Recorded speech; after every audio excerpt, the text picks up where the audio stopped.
Hey folks, what's going on? This is Doggone John. We are going to go through a couple of sweet knives that I've been acquiring lately, and we're also going to talk leather a little bit because I'm doing something relatively soon that should be of interest, hopefully.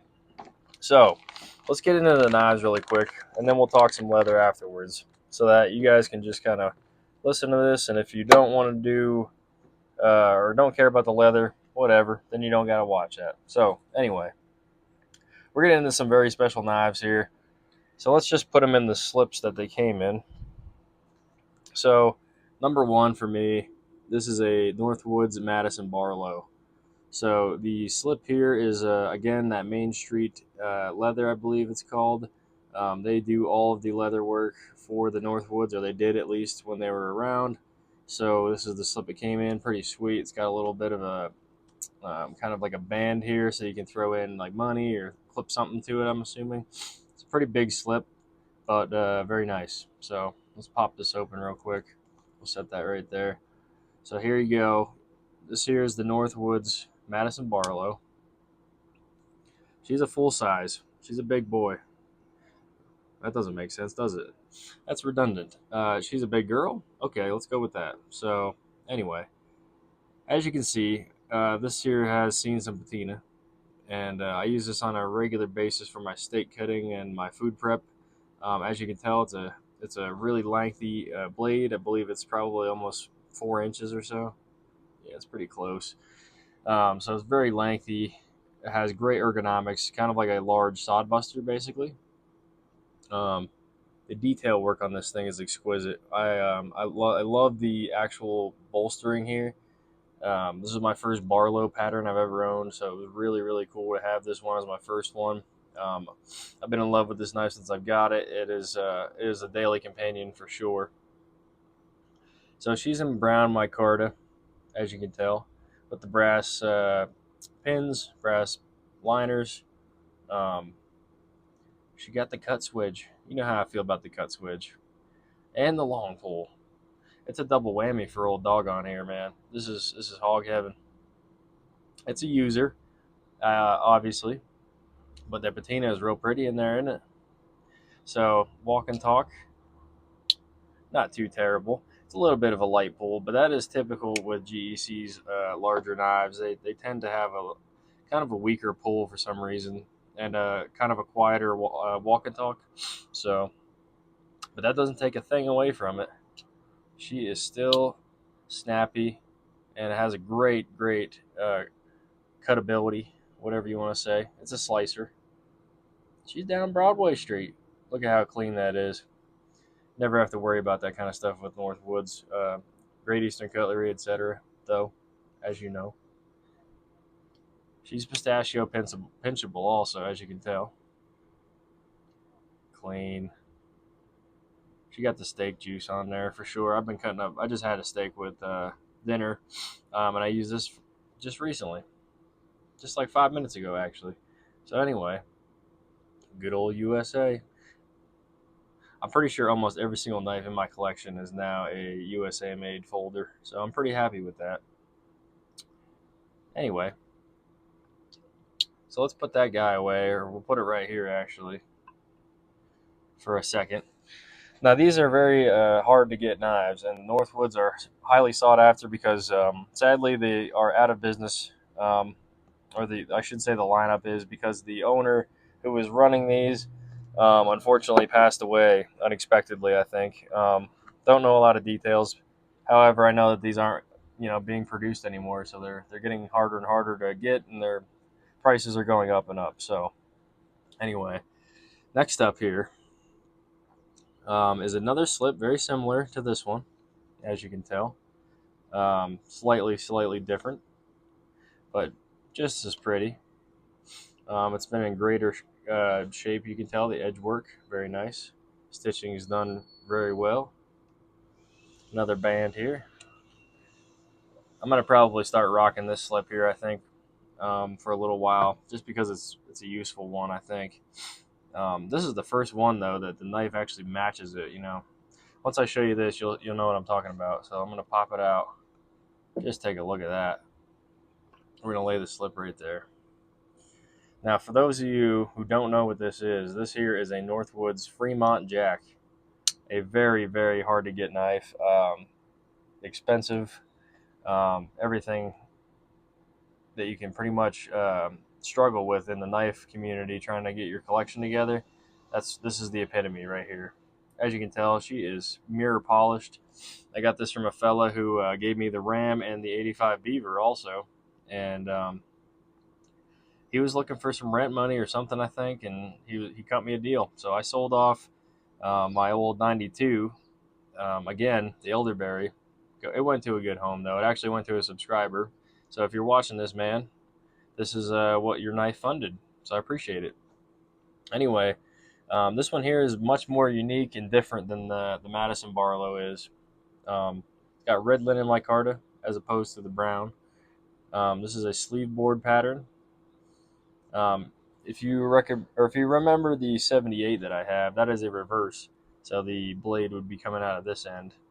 However, on this one, it's a regular sleeve board going this direction. This is a modified sheep's foot. So I watched an old video on that when they made this knife, and they were talking about how the owner he had a sheep's foot, and then he had seen this wedge here, and he was like, I want to cut that out. So he cut all that off, and so basically it turned into like a Warncliffe. So it's a Warren's foot, a sheep's cliff, something like that.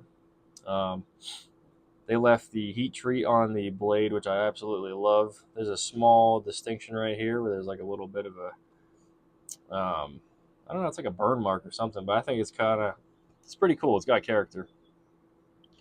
Um, anyway, just a gorgeous, gorgeous piece. I mean, it fits in the hand really, really well. The ergonomics of it just slips into your palm like so. Very, very clean knife. So this is the latest edition in both of my Northwoods. I don't have my Hawthorne jack anymore. I used to have that. Older subscribers would probably remember, but I traded it up a while back. And anyway, this is where my collection is at the moment with my Northwoods. So we're going to lay those two like that and just take a good gander at that. See if we can get some close up on here. Let me just adjust this a little bit.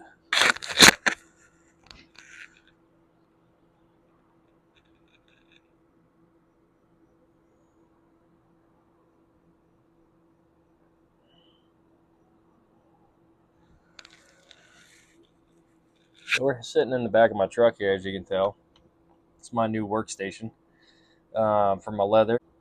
So this stone here is my it's for my what am I trying to say? Think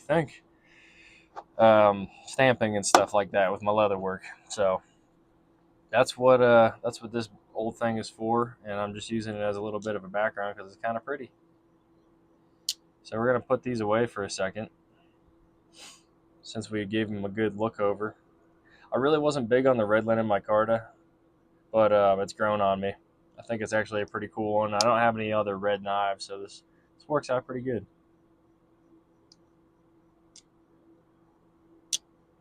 So there's that. We'll throw it back in the slip. And then we got this guy here, back in this slip. So let's show off a little bit of leather here. This is some of my new material I got in here. I started to work with Pueblo. So this is the first time I'm messing with it. This is a sage green, and it looked a little more gray when I was browsing it, but I see here that it's pretty greenish. And then I have a very olive drab green, or maybe a little brighter than that. And then I have a tobacco color as well. So these are going to be 3 leathers I'm going to be working with here pretty soon. I'm going to make a myriad of things, probably a few slips for sure. Last but not least, I have some ghost leather. It's waxed. So basically this stuff is going to have a great patina over time wear-in, and that is tobacco backed as well. So it's almost, I guess this isn't tobacco. This is a different color, but anyway. So it has a darker brown finish to it, and that'll be a pretty nice set of colors. I'm pretty natural with my color selection typically, so this is right up my alley pretty much. So we're checking that out. Pretty cool stuff. I'll be dropping some of this pretty soon on my Instagram. If you're not on there, go ahead and check that out. Also grabbed me some new thread. Huge on the Ritza tiger thread. So I grabbed some of this. It's like a gold mustard color, whatever you want to say. I grabbed some different white because I don't like the white thread I currently have. This is like a gold or orange color, and then a really, really deep brown. So I'm going to try to work with all of these and see what happens. I'm sure that there'll be some cool stuff.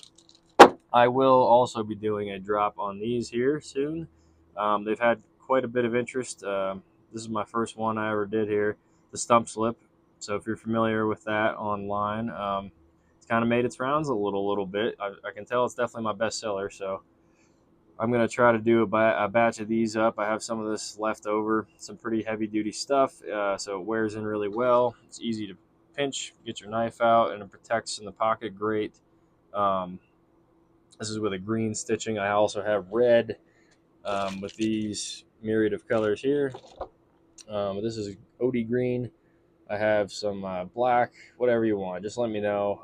I am still taking custom orders, so just go ahead and get a hold of me on my Instagram or email as well if you don't do Instagram. It's at Doggone Leather Work, I think. Maybe Works. It's in my page there on Instagram and on my YouTube here, I think.